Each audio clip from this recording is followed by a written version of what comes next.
The General Manager of Enugu State Structure for Signage and Advertising Agency, Mr. Ike Ezugo, has taken stock of all the activities in the agency 6 months after it was inaugurated, saying that sanity is being restored into the agency through outdoor publicity. Although COVID-19 crisis has slowed down the operations of the agency, Mr. Ike is joining us on today's episode of Deep Dive to talk about ENSAA. I'm Tracy Dominic. Welcome to the show.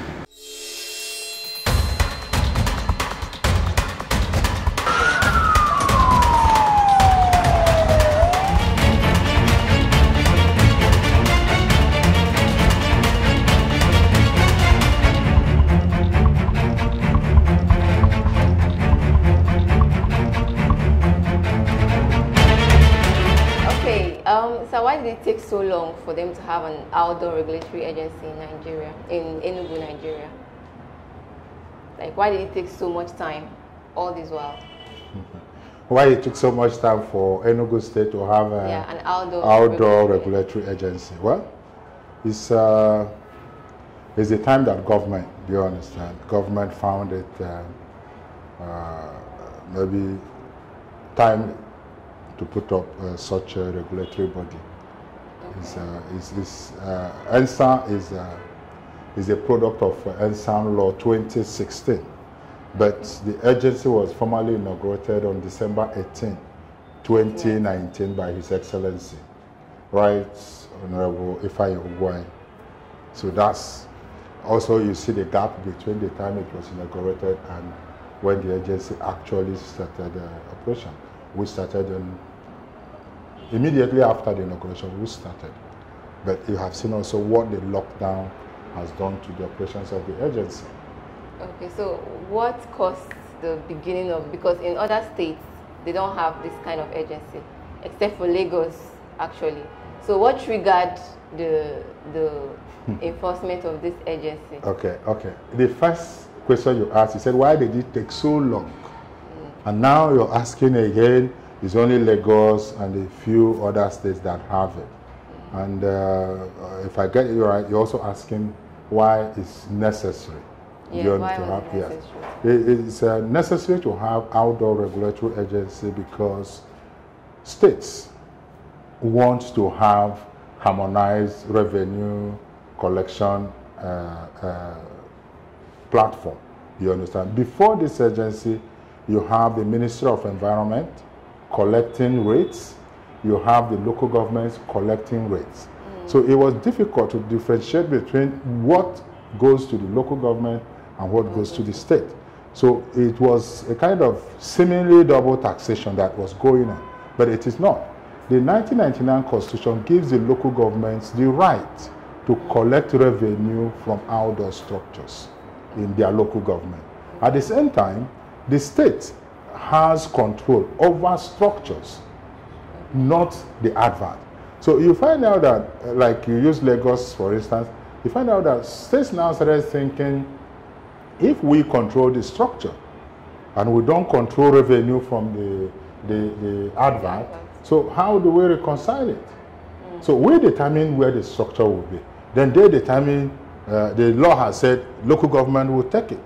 So it was like, and people were complaining, people were claiming double taxation and all that. So I think it was good that the government now thought it wise to establish a law that finally gave rise to the agency. Again, if you look at Enugu, for instance, you see that there are so many clusters of billboards, signage of different sizes, of different shape. You see that the streetscape, the beauty of the environment is destroyed. You see that people just find any space they see along the road, they put signage there. And there must be control. If you don't have the control, it can cause accident, it can cause visual blight, people are moving, they can't see the clearance of the road, and all these things are very, very bad and affect the way the people live. If you don't regulate that also, you find out that government will not get the right revenue because everybody will be doing things his or her own way. If you want to put up a signage, you just dig the ground and put one there. If you want to establish school, you look for the nearest space around your school and you dig the hole there and you put your signage. So it's very chaotic. There's no order. So I think it's a nice thing that the government came up with the idea. So from this enforcement, the 17 local government, have they been singled out? Or you're still working with the 17 local government in terms of advert placement? I didn't get that. Advert placement? Yes. In terms of outdoor publicity, are you still working with the 17 local governments in Enugu? Well, you see, the ENSAA law put everything that has to do with control. Everything that has to do with control, regulation, and all that with ENSAA. Before now, it was the Ministry of Environment. It was under the Ministry of Environment.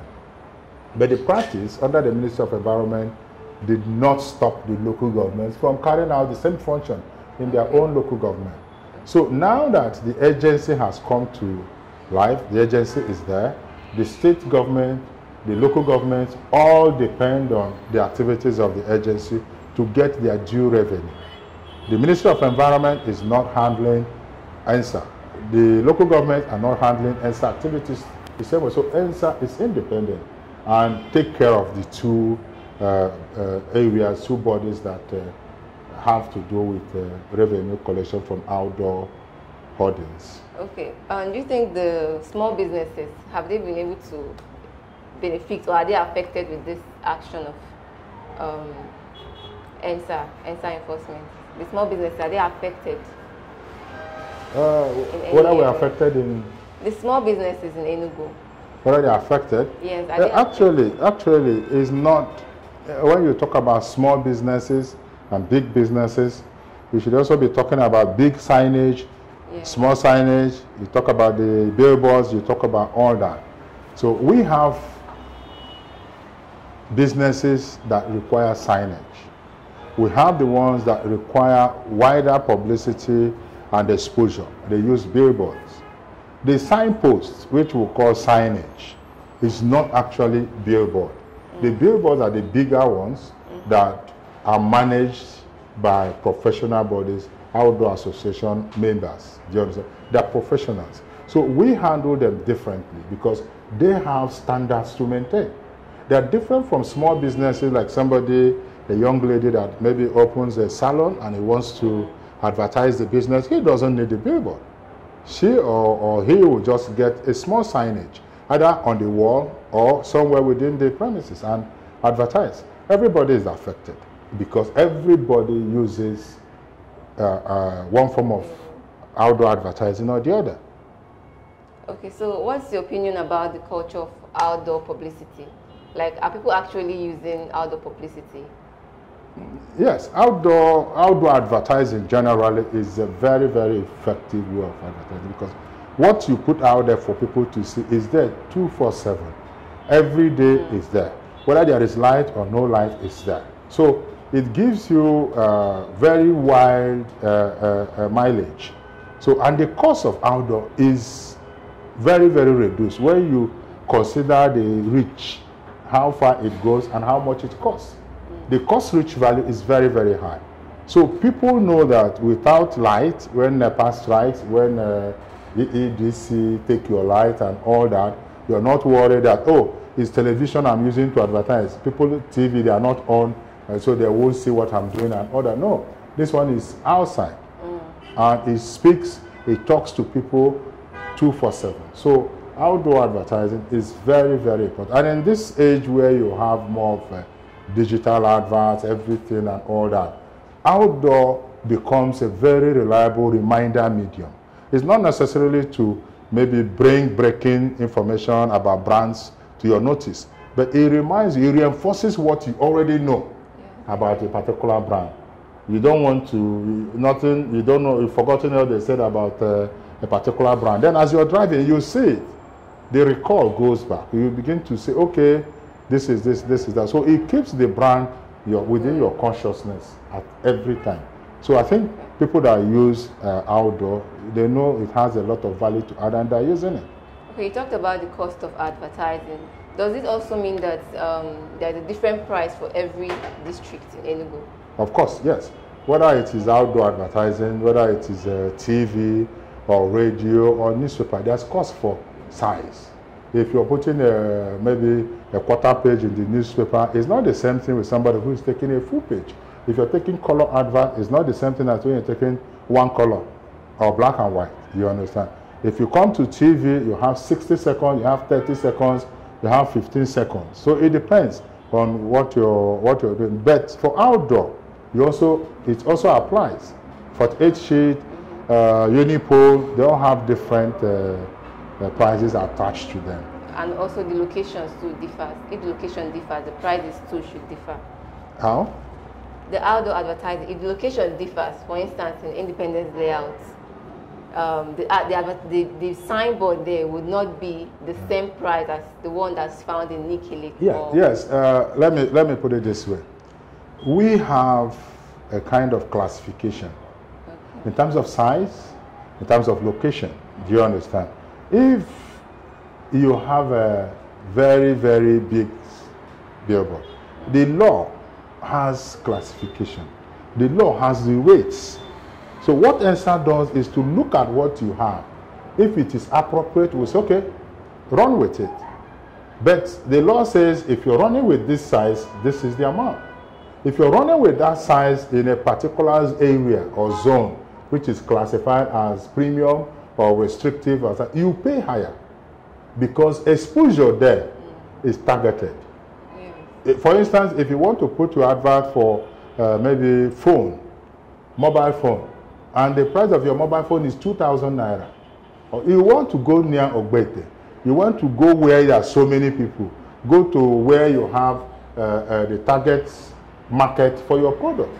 If you won't go and advertise 2,000 naira phone at the Independence layout, because people there will not touch it. You understand? So it's not, when you classify it, we don't just classify it because, oh, Independence layout is for big people, it's for rich people. No. Accessibility. How is that area related to brand exposure? We'll look at all that. And I'm sure the law took into consideration all that before the classifications were made. Okay, I understand in December 18, 2019, that was when the inauguration of the board happened. I understand there are other agencies like the O1 and APCON. Are there any working relationship between O1, APCON, and ENSAA? Is there a working relationship? Yes, we're all professionals, and but ENSAA is a regulatory body who regulate outdoor practice. Do you understand? And signage in the state. Now, you look at O1. O1, they are our partners because they are the outdoor practitioners. They own the billboards. So primarily, we are very, very close with O1 because they are the people our eyes are on. Because they own the billboards. They are the people who say, no, don't cluster this place with billboards. Give the right distance. Oh, this billboard is not good. We're not going to accept it here. Or this one is obstructing traffic.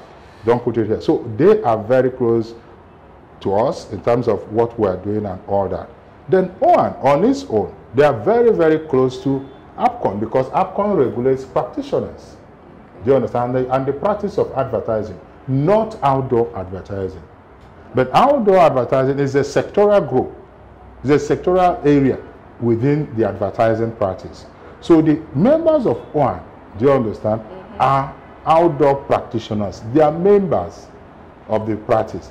They now register with APCON. APCON is the overall regulatory body for advanced practice. It's for practitioners. Okay. Yeah, so APCON certifies who is there and who is not there. They tell you you're qualified, you're not qualified to practice, not ownership of business. Because there are two different things. If, for instance, you want to go into outdoor advertising, and they say, one, you have to register with O1. O1 is the body of outdoor advertising agencies. O1 is not for practitioners, it's for business. Do you understand? So if we now say, okay, to regulate outdoor advertising, it's easier for us to work with O1. And the law says you must belong to that body. One, because that body ensures that professionally you can relate with us. Professionally, you can maintain standards. Professionally, you have integrity. These are self-regulatory things that O1 has put in place. Are you getting the point? So if O1 says, okay, for you to practice, you must belong to us. It's good for us. Because at ENSAA, we want to talk to professionals when it comes to billboards. Do you understand? So they help us make sure that those that practice at least meet the requirements. Okay.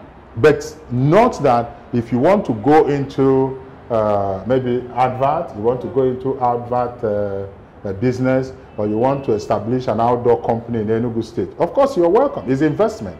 We're not going to say you must belong to one before you own the company. But when you want to practice, you have to join OAN so that your practice will be within the expectations of the agency and the law. So if you're maybe you're an engineer or you're a businessman, a trader, and you're in love with the business and you want to establish, it doesn't necessarily mean you're going to run it. You invest your money, get all the things in place, and get the right people to run it. It's not talking about ownership, it's talking about practice. It's talking about running the business, executive function. Okay, and the practicing, is there any fee attached to joining O1 in terms of practicing the business?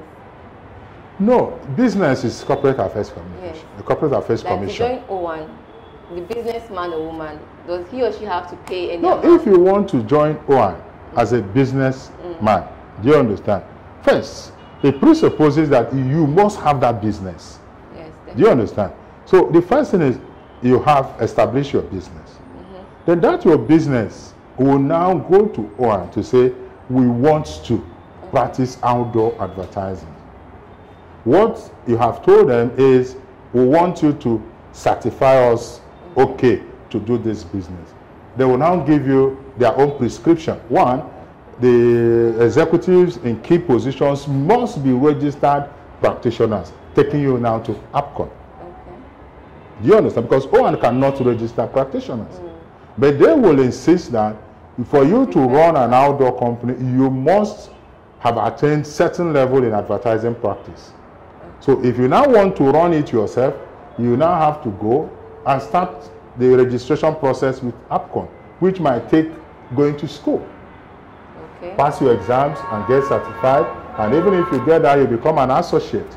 And the law might say, or OAN will say, no, as an associate, you can't own or become MD of an outdoor agency. So what do? You have to get somebody, or you now wait until you qualify. Do you understand? To run the agency. So it's a little complex, but we insist that professionals will man the agencies and all that. Well, clearly, the new agency is in the interest of the entire advertising industry and indeed Enugu in general. That's all for the show today on Deep Dive. Until I come your way next time, I am Tracy Dominic. Be sure to like and subscribe to our YouTube channel at MyColorTV, and of course all our social media handles at MyColorTV. Thank you for watching.